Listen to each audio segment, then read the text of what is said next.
told your friend you're not okay? And tell me what's wrong and why you never said you felt that way. And guess you're trying to stay strong and fake a smile until I look away. But I've known you too long, it hurts to watch your blue eyes fade to gray as you fade away, as you fade away.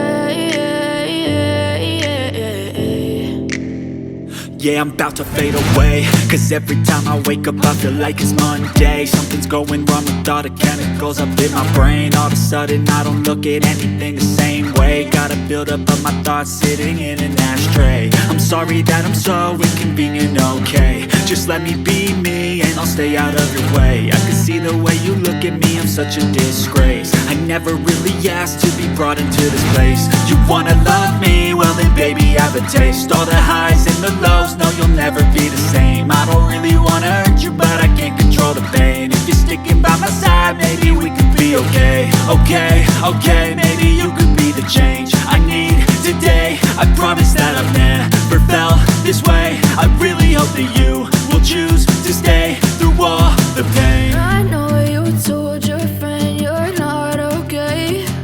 And tell me what's wrong and why you never said you felt that way.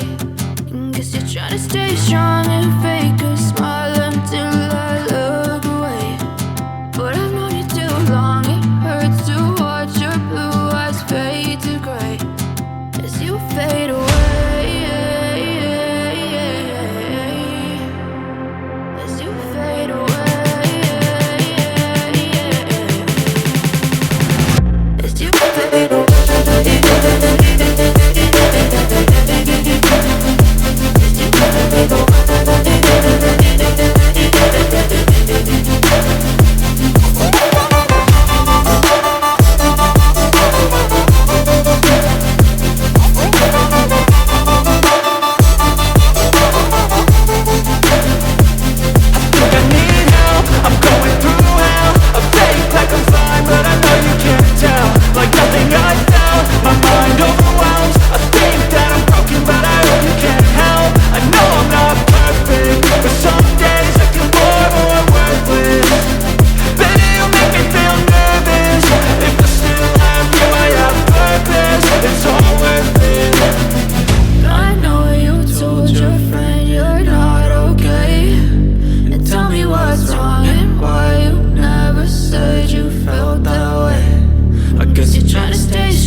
Tell me what's wrong and why you never said you felt that way.